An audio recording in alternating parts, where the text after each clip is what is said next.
Hello, and welcome to the Quantum Fit Podcast. I'm Taylor, and I am your host. This podcast is all about applying the different principles of quantum physics and quantum biology to your health and fitness. This gives us a holistic view of how different environmental factors, such as sunlight or cold, play a major role in your overall health. So I won't just be talking about diet or exercise and developing good habits. If you want to really make lasting changes in how you feel, think, and act, then I'd recommend you try to listen closely and have an open mind to what I have to say. Every day I'll be hitting you with a quick 7 to 15 minute long podcast. I keep it short like this because it makes it both informative and to the point so that you don't feel quite so overwhelmed with information. Also, currently I do not do any kind of advertisements. So instead, I ask that you share this podcast with a friend or family member if you enjoyed the message and gained something from it. I want to be able to spread quality and easy to understand content that everyone can take and use in their own daily lives. I would highly appreciate it. On to today's episode. What about hydrogen-rich water? Since yesterday I did a couple episodes on water, I figure I'd keep to the theme and do another episode that's kind of similar. So you'll notice, if you listen to both episodes, that I did not touch on hydrogen-rich water. You should definitely not be chasing hydrogen-rich water. Not because it doesn't exist or because extra hydrogen ions aren't a good thing, but because there are no controls on what kind of hydrogen is added, and there is, a far, far easier way to get more hydrogen gas into your tissues. We'll cover that, and we'll cover that at the very end. So hydrogen ions, or more specifically, cations in this case, are hydrogen atoms without an electron, making them a lone positively charged hydrogen atom. They are extremely small and have extremely strong attraction without the electron, so they easily find homes in molecules. They're easily attracted and fit into other, anywhere really within the body. Because of this, it allows them to rapidly and easily squeeze anywhere and solve biochemical problems. So it gives hydrogen ions a lot of varied and interesting effects in the body. Hydrogen ions in water do have incredible health benefits. I'll give it that. It's touted for being an antioxidant in the brain, reducing inflammation, overall, getting rid of brain fog, reducing fatigue, prevention of cancer, and above all, really the best benefits, it reduces damage done to DNA and mitochondria. So hydrogen ions can actually extend your lifespan directly because of that. There are a ton of studies out there that prove hydrogen gas has many functions in the body. And I kind of interchange that hydrogen gas with hydrogen ions. I'm really talking about hydrogen ions. And, there's a whole bunch of other health benefits.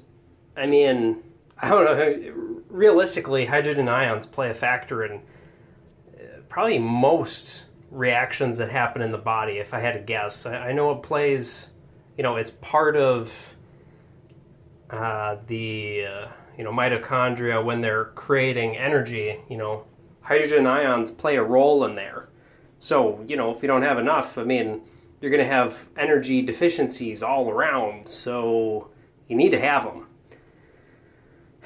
But the problem is getting more hydrogen ions just by adding them into water directly is a terrible idea. At least the way that it's done currently. All methods, as far as I can tell from all the research I've tried to do, I've tried to find a good method. But all of them so far, when they add hydrogen ions to water, they fail to account for the atomic mass of hydrogen. And I had talked about this before, the hydrogen or the atomic mass. That's important because there's different isotopes of hydrogen. You want more of one kind versus the other. You want more protium, not deuterium, depending on the tissue. Like, for instance, blood, you have a lot of deuterium, but that's another story. Now, it doesn't matter if it's through a machine doing electrolysis or if you're adding tablets to water that dissolve into hydrogen gas. Both forms fail to differentiate between the different hydrogen isotopes. Again, you mostly want protium, but these methods will give both protium and deuterium indiscriminately. If I had to wager, probably a lot of the tablets that dissolve into hydrogen gas, since cheaper forms of things tend to have more deuterium in general. Like, for instance, if you look at foods, cheaper foods that are more processed and, they're made en masse and it ends up collecting lots and lots of deuterium. So I'd imagine it would probably be the same thing when it comes to the tablets. So tablets are probably worse than electrolysis, which really means that the electrolysis, you're not really going to see a whole lot of benefit. Although, well, here we go. The main reason many people will see huge benefits from hydrogen ions being added into their water is for one reason and one reason only. They lack the ability to make hydrogen gas themselves within their gut. So really, again, even if you used a machine doing the electrolysis to get the hydrogen ions, you're not actually solving the core problem. All right, it's a Band-Aid fix. Band-Aid fixes are not good fixes long term. You're not getting to the root cause of your problems. You're just delaying the inevitable. But yes, hydrogen gas is generated in huge amounts by gut bacteria, and almost all of it gets absorbed into the body. I believe that the gut bacteria creates 99% of our hydrogen gas. So, and water has hydrogen gas naturally occurring in it. So, do you really think that adding in a little bit of hydrogen gas in your water is going to fix that problem? If you got major leaky gut and, whatever other issues with your gut bacteria? I think you're trying to solve the wrong problem here if, you're looking at adding the hydrogen ions directly to water. But anyways, back to the bacteria. The way they're able to, create the gas is it's in the process of digesting prebiotics. Most people think of prebiotics like soluble and insoluble plant fiber, or I know a couple ones that are super good that I'll have every now and then is onion and garlic. But really, the best prebiotics for humans that result in massive hydrogen gas generation come from animals. They are the tough, fibrous, or chitinous tissues in meat and seafood. During digestion, it's much more commonly known that we get short-chain fatty acids, such as butyrate, from bacteria. But few people know that the bacteria also make almost all of our hydrogen ions as well.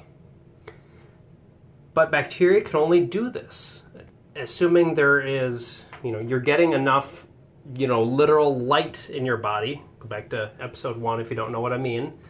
You have a strong enough voltage and you're eating enough of the right stuff. This means that if you are not controlling your diet and environmental factors well enough, you are not going to produce sufficient hydrogen ions within your gut. It also means that EMF and blue light are going to be the biggest offenders and you must fix them ASAP. Also, that's where leaky gut comes from. Leaky gut is pretty much an EMF problem in general. That's pretty much what it is, or just a severe lack of sunlight combined with excessive blue light and like a vegan diet or something. I suppose there's other things too, but those are the main factors. So if you have gut problems, you aren't making enough hydrogen gas. If you're not making enough hydrogen gas, I mean, now you can see why people might see benefits from adding in hydrogen ions to their water. It might seem then to be a good idea to add in the hydrogen, but again, the problem with this is that you're still not controlling for deuterium. Whereas when the gut bacteria are, creating, if you're eating foods that are depleted in deuterium, which is going to be all animal products and seafood, they're especially like crustaceans, they're going to be super, super deuterium depleted.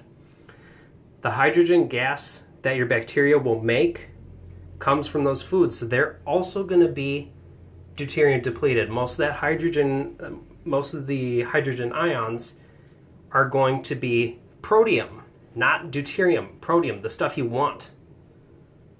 And again, excessive deuterium concentration in the body is what leads to chronic disease.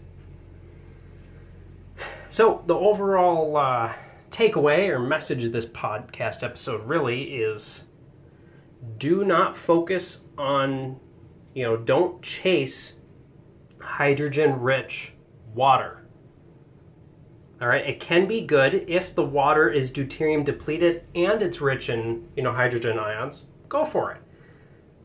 But that's going to be quite a bit pricier than most hydrogen-rich water. Instead, fix your gut. Then you will increase your hydrogen ion production naturally. All right, I hope you guys enjoyed this episode.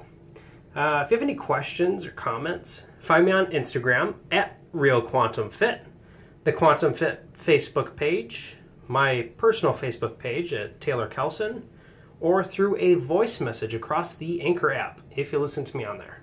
See ya!